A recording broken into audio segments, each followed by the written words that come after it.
우리가 사는 세상은 항상 희비가 엇갈립니다. 즐거운 일들도 있지만 어려운 일들이 있어서 우리를 괴롭힙니다. 한 사람이 태어나 죽음에 이르는 동안 그 삶은 수도 없이 많은 변화를 겪습니다.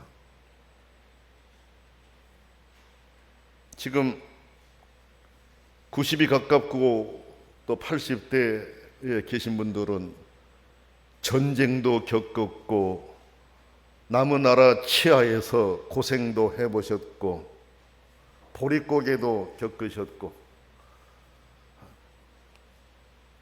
지금 같으면은 쉽게 치료될 수 있는 그런 질병들로 인해서 많은 고난들을 겪으셨습니다. 물론 그 뒤 세대도 이와 같은 것들은 함께 겪으셨을 것입니다. 세상은 지금도 전쟁으로 인해 수많은 사람들이 죽어가고 있습니다. 기아와 굶주림으로 인해 고통당하는 사람들이 허다합니다. 우리는 그 시대를 넘어서서 잘 먹고 있습니다. 그러나 아직도 먹지 못해 고통 속에 있는 지구촌에 사람들이 많이 있습니다. 우리는 맑은 물을 마실 수 있지만 생명을 위협하는 물, 그것도 없어서 힘들어하는 이런 사람들도 있습니다. 사건, 사고와 각종 질병으로 사람들은 시달리고 있습니다. 그리고 지금은 여러분, 모든 인류가 정말 하루속히 소멸되기를 바라고 있는 이 코로나 팬데믹으로 인해서 삶이 마비 직전에 있습니다. 셧다운 되어서 중소상인들, 상업하는 사람들 다 힘들어합니다. 같이 살아가는 사람 모두가 힘들어합니다. 사실상 락다운도 되어 있습니다. 어느 지역으로 옮겨가는 거 쉽지 않습니다. 어느 지역을 다녀오게 되면 다녀온 것들에 대해서도 사실을 또 보고도 하고 검사도 받고 이런 상황. 그러니까 사실상 셧다운, 락다운이 다 되어버린 이런 상황입니다. 이 코로나 이 팬데믹이 하루속히 멈추기를 원하고 있지만 멈출 기미가 보이지를 않습니다. 계속해서 변이 되어가지고 나가고 있습니다. 그 전에도 말씀을 드렸지만 이건 하나님의 창조 질서 안에 발생한 게 아니고 인간의 실수로 발생한 것이다. 이 생각을 해서 이걸 어떻게 해서든 원인을 찾아내가지고 원인 자체의 균을 없애야 되는데 이거 언제쯤이나 가능할지 모르겠습니다. 여러분, 이 모든 것들은 이 세상에 온전치 못하다는 증거입니다. 하나님 아버지가 처음 창조하신 세상은 이런 세상이 아니었습니다. 평화롭고 낭만이 가득한 아름다운 세상이었습니다. 완전하신 하나님께서 보시기에도 좋은 세상이었습니다. 심히 좋은 세상이었습니다. 하나님 아버지가 보시고 감탄하신 그런 세상이었는데 이렇게 아픈 곳으로 변해버렸습니다. 온전하신 하나님께서 보실 때도 감탄하신 그런 세상이었다라는 겁니다. 그런데 지금은 아우성치는 이런 세상이 되었습니다. 고통 속에 아우성치는 세상이 되었습니다. 그것은 여러분, 인간이 만족하지 못하고 자기에게 주어진 위치를 망각하고 교만하여 하나님께 도전했기 때문에 그렇습니다. 인간이 자기가 서 있어야 할 자리를 벗어나 자기의 욕망을 위해 행동했기 때문에 그렇습니다. 여러분, 사람이 사는 세상에는 한 사람이 서 있어야 될 자리가 있습니다. 위치가 있습니다.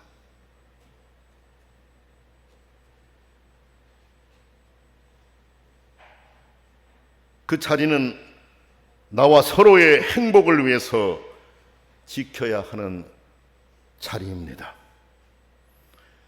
그 자리가 때로는 내게 불편하게 여겨질지라도 지켜가야 할 자리입니다. 함께하는 사람이 서로 행복하기 위해서 그렇습니다.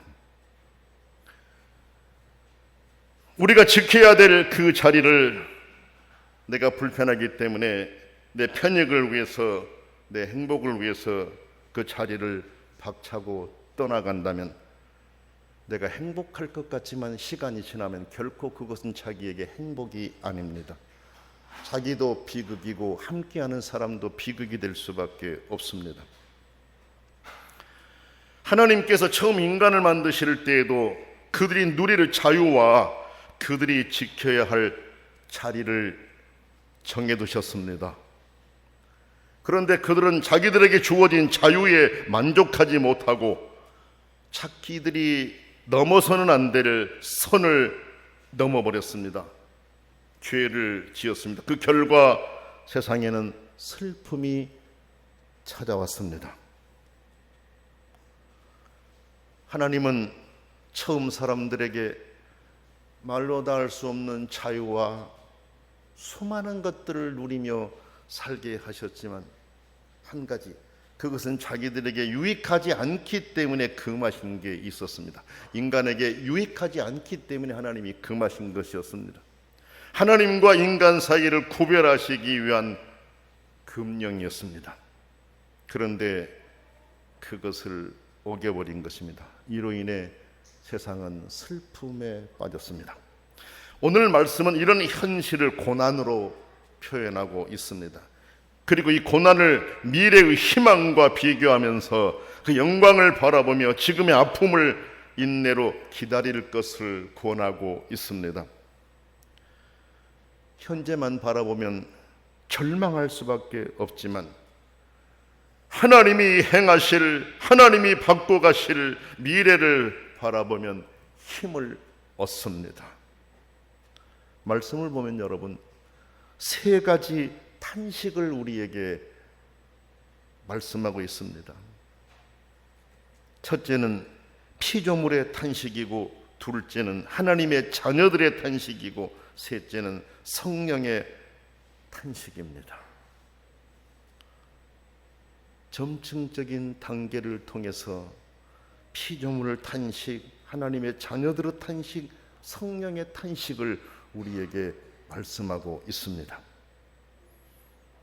그 첫 번째가 피조물의 탄식입니다. 19절부터 22절에 기록되어 있습니다. 인간과 자연은 모두 하나님의 피조물입니다. 모두 다 하나님이 만드셨습니다. 사람도 하나님의 작품이고 자연세계도 하나님의 작품입니다. 모두가 다 하나님의 것이라는 겁니다. 하지만 여러분, 자연은 또한 하나님께서 인간에게 맡겨진 것이기도 합니다. 인간의 소유 삼으라는 것이 아니라 하나님의 것을 인간에게 맡겨주시면서 관리하게 하셨다라는 그런 말씀입니다. 여러분, 맡겨졌다라고 하는 것은 소유를 의미하지 않지 않습니까? 그렇죠. 하나님의 소유를 인간이 잘 관리하도록 인간에게 맡기면서 부탁하신 거였어요. 그러므로 인간이 맡은 자연은 인간이 놓인 상태에 따라서 그 위치가 달라질 수 있습니다. 그런데 인간이 하나님께 도전하여 죄를 짓게 됨에 따라 인간이 감당할 형벌을 위해서 자연은 저주를 받았습니다. 무슨 말이냐면, 인간이 하나님의 법을 어겼기 때문에 하나님이 인간에게 형벌을 내렸는데 인간이 고통스럽게 살아가야 돼요. 인간이 고통스럽게 살아가도록 하는 그 과정에 자연이 저주를 받았다라는 말씀입니다. 자연에는 그 전에는 나지 않았던 가시와 엉겅퀴가 났습니다. 그래서 인간의 삶을 힘들게 했습니다. 인간의 노동을 고통스럽게 했습니다. 가시나무와 엉겅퀴가 없을 때는 기쁨으로 수확만 하면 됐었는데, 이제는 가시나무와 엉겅퀴가 나 있기 때문에 수확하기까지는 그것들을 다 뽑고 제거해야 되는 인간의 수고로움이 생겼다라는 것입니다. 그래서 그것들이 인간의 삶을 힘들게 만들었습니다. 창세기 3장 18절 19절 내용 보면 그 내용들을 우리에게 설명해 주고 있습니다. 기쁨으로 행했던 노동이 수고로움으로 바뀐 것입니다. 자연은 인간 때문에 저주를 받아 고통받고 있는데, 인간은 자연을 해방하고 잘 가꾸려 하기보다는 더욱 악해져서 자연을 인간의 착취의 대상으로 삼아 마구 파괴하여 자연에 엄청난 상처를 주었습니다. 자연을 하나님이 창조하신 하나님의 하나의 독립적인 존재의 대상으로 보는 것이 아니라 자연은 인간을 위해 존재하는 종속의 개념으로 취급했습니다. 그래서 자연이 성한 것이 없도록 파괴해 갔습니다. 자연이 죽어가고 있다는 말을 듣게 했습니다. 실제로 그렇습니다. 지금도 인간은 자연을 정복하기 위해서 우주에까지 인간의 기술력을 동원해 가지고 우주선들을 날리고 있습니다. 앞으로 이 전쟁은 더 심각해질 것입니다. 지상의 쓰레기도 감당하기 어려운데 우주의 쓰레기를 앞으로 어떻게 할 것인지 답이 나오지를 않습니다. 지상의 쓰레기와 우주의 쓰레기는 또 차원이 다른 쓰레기들일 수 있다는 것을 알 수 있습니다. 우주의 그 많은 쓰레기들이 지구에 떨어지게 될 때 지구가 감당해야 될 수많은 고통, 어떻게 감내해야 될 것인가? 안타까운 일입니다. 자연을 살리고 관리해야 될 인류가 자연을 그렇게 파괴하고 있습니다. 그래서 자연은 탄식하며 변화된 하나님의 사람이 나타나기를 고대하며 기다리고 있다 그랬습니다. 예수 그리스도가 오셔서 인간의 죄를 대속하심으로 인해 자연은 저주에서 풀려났습니다. 하지만 자연에 대해 변화되지 않는 인간의 욕망으로 인해서 자연은 계속해서 고통 속에 있는 것입니다. 그래도 희망을 품고 있다라고 성경은 말씀하고 있습니다. 자연을 의인화하고 있습니다. 무슨 뜻인 것 같아요, 여러분? 왜 희망을 갖고 있다고 말씀하고 있는 것 같습니까? 예수 그리스도를 믿고 구원받은 사람들의 생각이 바뀌어서 자연에 대한 태도가 달라질 것을 희망하고 있다라는 말씀입니다. 자연은 예수 그리스도를 고대하고 기다렸고 예수 그리스도가 오셔서 해방되었고 예수 그리스도를 믿는 사람들의 생각이 바뀌어져서 자연도 해방되기를 희망하고 있다라는 말씀입니다. 온전하게 해방되기를 희망하고 있다라는 말씀입니다. 그러나 여러분, 수많은 세월 동안 그리스도를 믿는 사람들의 생각 속에는 자연에 대한 바른 이해가 없었습니다. 오직 착취의 대상으로만 생각했습니다.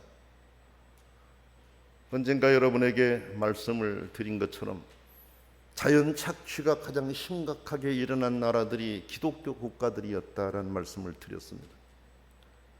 물론 기독교 국가가 산업이 발달했기 때문에 그럴 수밖에 없다, 이렇게 볼 수도 있습니다. 그렇지만 왜 기독교 국가에서 자연을 그렇게 착취했을까? 답을 찾는 과정 속에 정복하라, 다스리라, 정복하라, 이 말씀을 찾아내고 그 말씀에 근거해 가지고 그리스도인들이 성경을 잘못 해석해서 지구를 망쳤다라고 하는 이런 해석을 놓은 학자들이 있습니다. 그래서 그 이후에는 그 생각을 바꾸고 자연이라고 하는 것이 착취의 대상이 아니라 청지기로서 관리해야 될 대상이라고 하는 이 생각으로 해석이 바뀌어가는 것을 볼 수가 있습니다. 어떻든 여러 가지 일들로 인해서 자연은 고통스러워하고 있습니다. 그런데 최근에 와서야 인류는 자연의 소중함을 인식하게 되었고 자연 생태계를 살리려고 노력하고 있습니다. 자기들이 죽게 생겼으니 그제서야 눈을 열어 자연을 본 것입니다. 그리고 그제서야 눈을 열어 성경의 뜻을 다시 이해한 것입니다. 많이 늦었지만 그래도 다행스러운 일입니다. 더 강도 높은 노력을 해야 됩니다. 그것이 하나님의 뜻을 이루는 것이고 동시에 인간을 살리는 길이기 때문에 그렇습니다. 그리스도인들은 누구보다도 자연이 탄식하는 소리를 듣고 자연을 소중히 여겨야 합니다.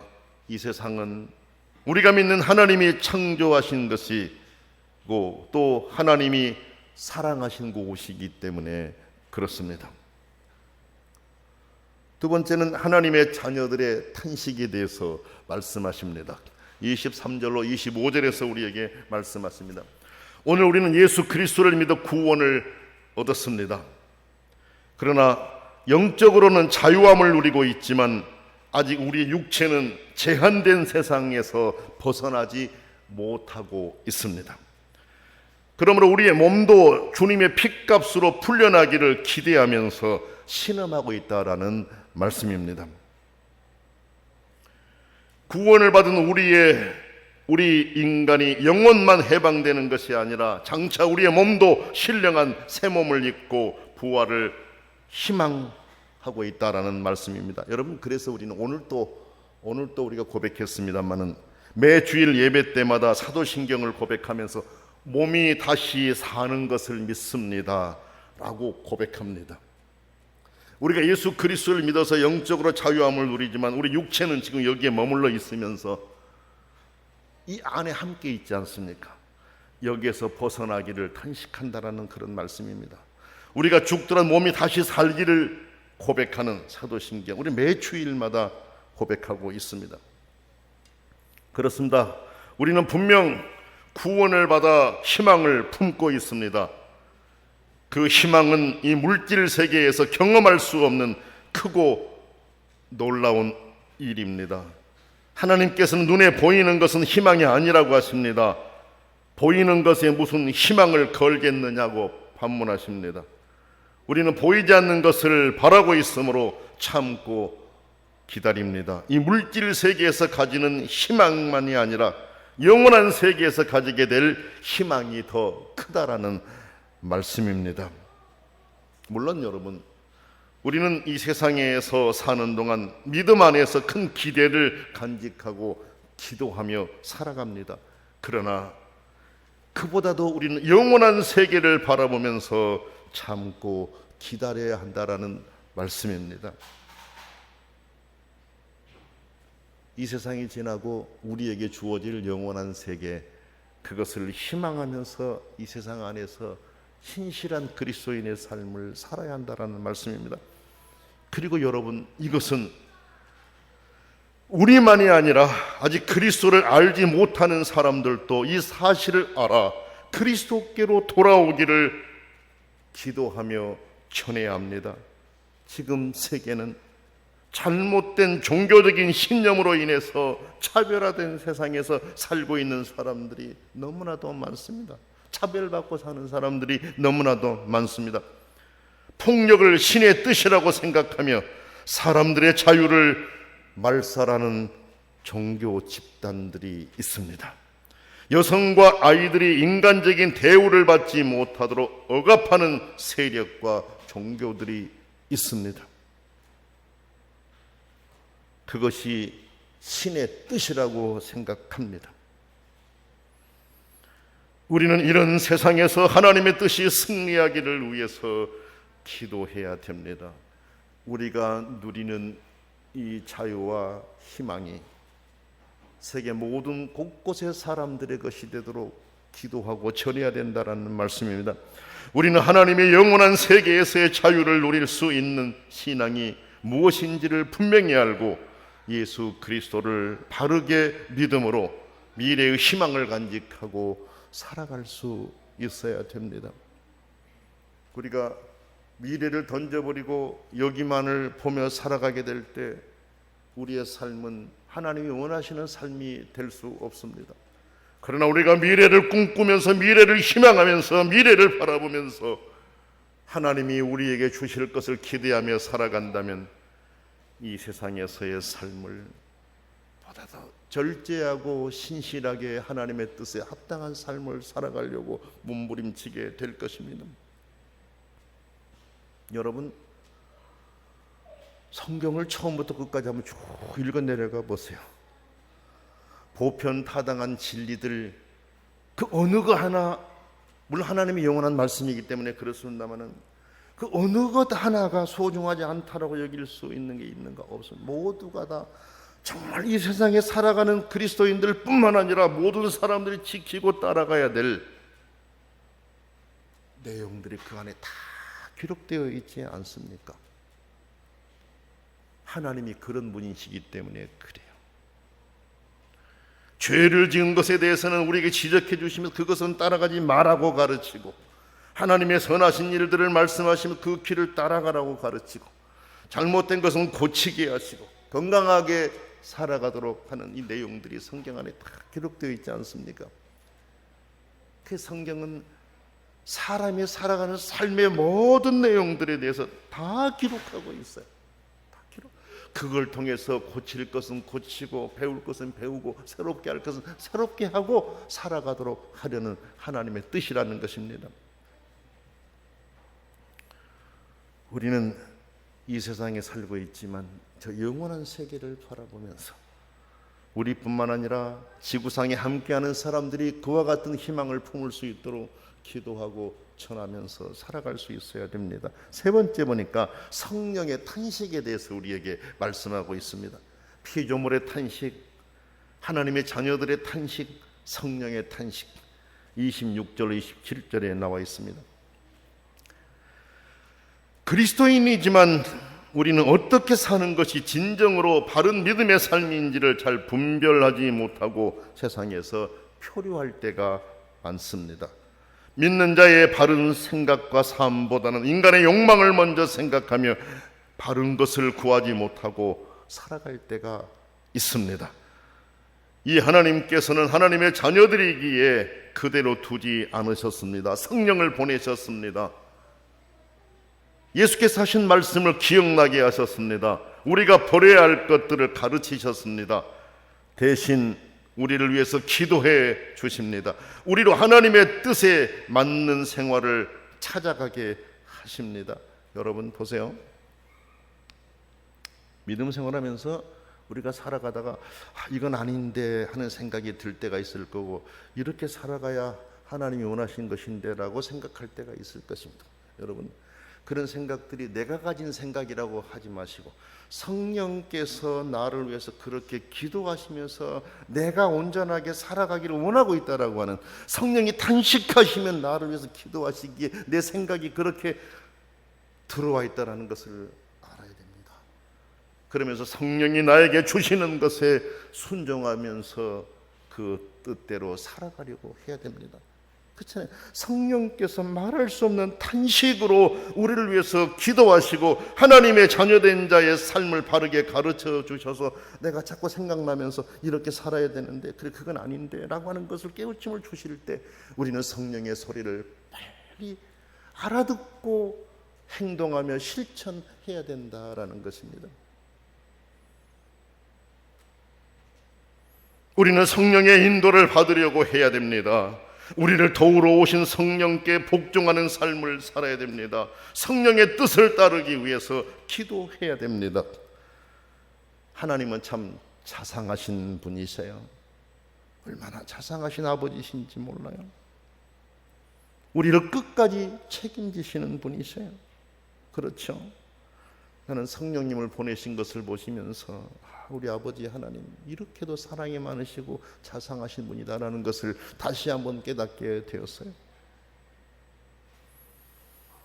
우리를 너무나도 사랑하시기 때문에 우리가 하나님의 뜻대로 예수 그리스도의 가르침대로 온전하게 살도록 하기 위해서 성령을 보내셔서 가르치시고 도우시고 인도하시고 깨우쳐 가신다라는 말씀입니다.